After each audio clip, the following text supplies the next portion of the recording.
Due to COVID-19 pandemic, as the business models and work culture changed, to survive for the new world of work, it's getting important to reskill ourselves to match the role and expectations. In this presentation, Raghav Gupta, MD Coursera India and IPAC will speak on reskilling for a new world of work. Over to you, Mr. Gupta.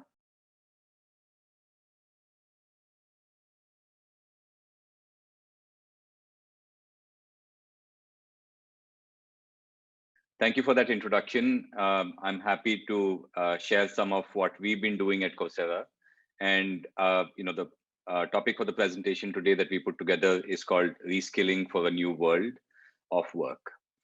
Clearly, a lot has changed in 2020, and I'd love to share some of the highlights of what we are seeing. Hopefully, some of this is useful in your own thinking and in your own planning for 2021 as well. To keep this interactive, if there are questions as I take you through the next few slides, please feel free to add those in the chat. My colleagues will try and answer some of those questions live in the chat as we go forward. Otherwise, once I finish presenting, I will come back and hopefully have the opportunity to answer these questions. I've structured this presentation in 3 parts, and let me take you through these 3 as we go forward. So firstly, like I said, the business environment has been changing quite rapidly. We are hearing many organizations talk about this disruption. The World Economic Forum talks about the double disruption that has been happening on organizations. And the double disruption comprises automation, which is already happening pre-COVID, and then COVID itself. And the World Economic Forum, as a part of the Future of Jobs report that came out in 2020, talks about 4 specific elements as a part of double disruption. So firstly, a large number of jobs are likely to get displaced. This was already happening because of automation getting accelerated due to COVID. Second, the kind of core skills that working professionals need in their jobs are changing. Almost half of working professionals will need to reskill in some manner in the next 4 or 5 years. That's a key element that the World Economic Forum talks about. And then the third, which is that, again, a very large percentage, 40% of workforce will possibly permanently, operate remotely. We will never go back to normal, 5 days, 6 days working in office is the other big element of this disruption. And then possibly most businesses in the country are seeing this, that businesses are accelerating digitalization, and as many as 90% plus businesses are talking about accelerating digitalization. Now, this double disruption has a significant impact in how business leaders, HR leaders, learning leaders are thinking about the skills and the skill development in their organization. And let's talk through some of those as we go forward. The other thing that we have seen is that as we think about the need for reskilling, the World Economic Forum, again, as a part of the same report that I referenced, which is the Future of Jobs 2020 report, talks about emerging jobs in technologies such as AI and ML, data analysts and data scientists, big data specialists, digital marketing, and process automation. And then late last year, NASSCOM in India also came out with their report, which is the NASSCOM Future Skills Talent Report, and very similar trends that you'll see here. Again, AI, big data analytics, cloud, blockchain, IT, marketing, and robotic process automation.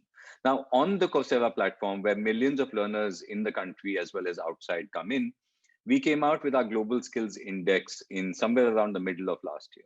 And what we found is that a lot of the kind of skills that organizations like the World Economic Forum and NASSCOM are talking about is what people are coming to learn on the Coursera platform. So you'll see here trending skills around NLP, deep learning, Python, digital marketing, and C programming, and lots of similarities in terms of what organizations are talking about as skills for the future, and what we've been seeing on our platform as what millions of people are coming and building. The other thing that I think comes to mind, and a question that might come to your mind as a leader in your organization, is if there is this need for changing skills that all of us have as working professionals, then how do we do this, right? Does it mean hiring people with these new skills, or does it also mean that some people transition into these emerging roles? And this is, again, just taking a key insight out of the World Economic Forum report, where the light blue is in a domain like product development. 28% of the folks who work in product development have continued in this profession. They've come from the profession of product development, but as many as 72% of the folks who now work in the domain of product development have actually changed job families. They have reskilled to be able to work in product development, and they've now started coming and working in this particular domain. So 72% have changed job families in product development, and then it goes down all the way to 45% in marketing and about 19% in software engineering. And the headline is key here, that with the right learning programs, we believe that more people can transition into these emerging roles. And so the role for learning and development in organizations becoming even more important as we go forward. Now, let's dive into a little bit of what we are seeing on the Coursera platform as well, and what does some of our research say. And as context, before I jump in, just so that you know what is some of the data that I will be referencing. This is a little bit of what the Coursera platform looks like today. Many of you may know we are a learning platform. We don't produce content ourselves, but partner with leading institutions to produce content.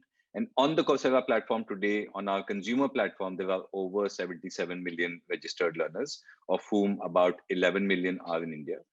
And what they come and consume are courses, specializations, projects that come from the world's top 150 universities and leading 50 companies. And then we work as a part of our institutional platform with businesses, governments, and universities, upwards of 6,400 institutions. And what individuals are learning on the platform is 80,000 plus skills being taught every day. So some of the data that I'll reference and the insights that I'll reference will come from this platform. Firstly, as a part of the Global Skills Index that I mentioned earlier, we came up with a piece of research which was, I thought, quite powerful. So what you see on the x-axis is the average skill proficiency across the domains of business, technology, and data science in a business who has employees learning on the Coursera platform. And on the y-axis is industry stock performance, with stock performance being a close correlation for how that particular business has been performing. And we saw a fairly direct level of correlation between higher skill level in business, technology, and data science results in better stock performance. And so the commentary on the left, which is we see industries and companies with more skilled talent, especially in technology skills, seeing higher stock return and lesser disruption from COVID, is a key insight that the GSI showed us, linking company performance with skill levels in a company. The second thing that we found is that over 2020, the essential skills of the future are a combination of tech and digital skills, but also human skills. And the reason I say this is, again, we looked at our platform over 2019 and 2020. And what you'll see on the left is some of the top skills that learners were learning on our platform. And the ones in gray are tech skills. The one in light blue are problem solving, self-management, and working with people. And we saw a significant shift from what people were learning in 2019 to 2020. We saw people wanting to learn a lot more self-management skills, a lot more working with people. And so a lot more of these human skills came into the picture, along with problem solving and technology skills. And then if I look at what the World Economic Forum has been talking about as skills in the future, it is what you will see broadly, a combination of problem solving and a combination of technology skills. So, some of this data is telling us that these skills for the future are not necessarily only going to be hard functional skills in the digital domain, but a fair amount of human skills as well. And hopefully that can inform your thinking as you think about this year and forward. Now, given some of these business level disruptions and skill development level changes that we have seen over the last year or two, let me share a little bit of how we believe enterprise learning, so corporate learning and development programs, are changing as well. And we've had the opportunity to see this across thousands of organizations around the world. And let me share a little bit of how that is changing. So maybe about, I would say 3-4 years ago, what we were seeing is what I would call open learning. So, learning provided largely as an employee benefit. This could be a short course, this could be a long course as well. And a big focus that L&D leaders had on breadth of learning and the ability to cover everybody, right? If you have 20,000 people in the company, provide some form of learning to all of those people with a lot of the metrics fairly, I would say, input metrics around what were the number of launches, what was the availability of content, and so on and so forth. I would say over the last 2 years, we saw progression to guided learning, where the content was organized by theme. So if you had to learn data science, there was content for data science, or if you had to learn leadership, there was content for leadership. And the key metrics started progressing to topics like learning hours, course completions. But if we look at thousands of learning programs that we're running on Coursera, we believe that currently the most successful programs are now what we would call skills first learning, which is that the content is organized by skills mapped to a business use case. And there is a big focus on relevance, right? And what I mean by a business use case here is, let's say an organization is saying that we want to become a data first organization. And as a part of that, that organization might say, we want to take 50 business analysts and have them reskill and become 50 data analysts. And so how can content be mapped to this specific business use case of, let's take our business analysts and help them become data analysts? We've seen metrics progress quite significantly here. And the skill development, the time to skill is what companies are now looking to measure. And that's the current, I would say, the most advanced kind of corporate learning programs that we are seeing companies deliver to their employees.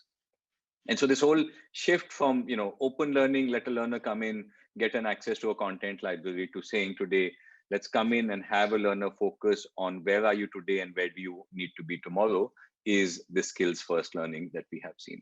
And so as a part of this new model for enterprise learning, we've seen a working professional say, given changes that are happening in my workspace, I can learn these new skills. And I also have the motivation, I want to learn these new skills.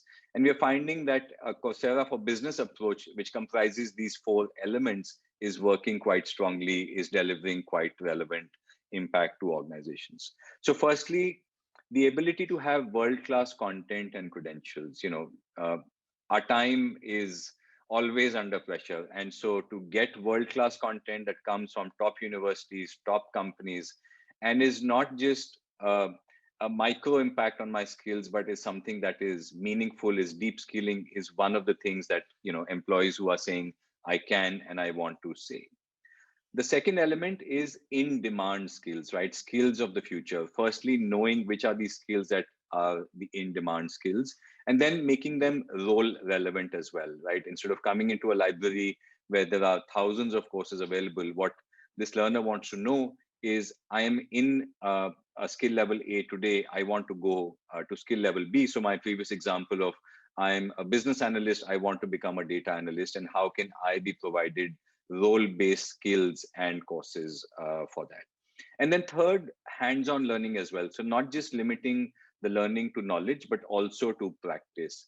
We've launched something called Guided Projects in May last year, which saw massive success in this area, which is to be able to say, let me understand the basics of data science, but let me also apply that on working with a platform like Tableau or Looker to be able to get hands-on learning.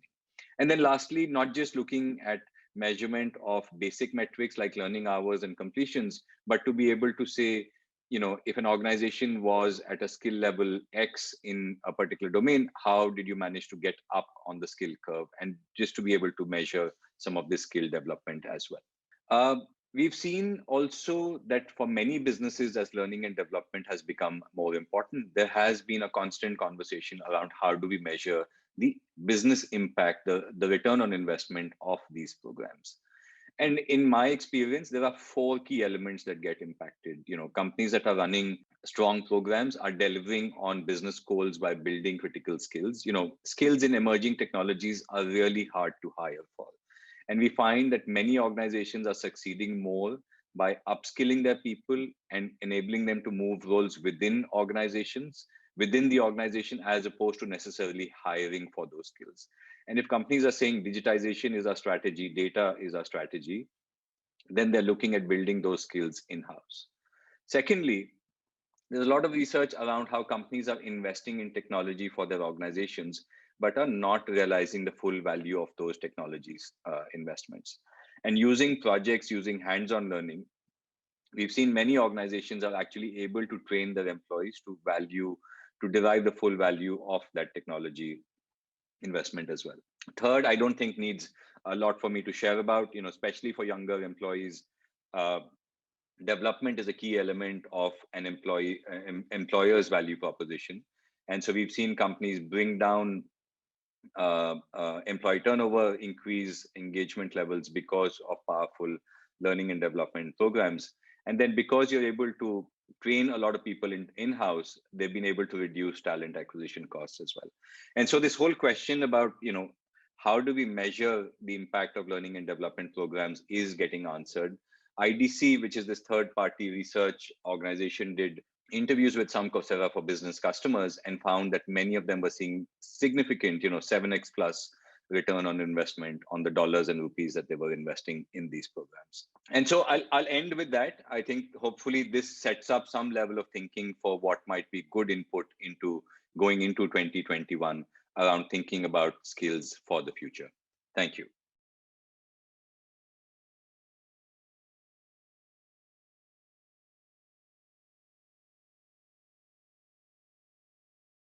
Thank you, Mr. Gupta, for a precise presentation. Ladies and gentlemen, visit the exhibit hall where our partners' booth are set up. You can watch informative videos, download useful presentations and assets, and chat with their representatives. Stay tuned for the next session.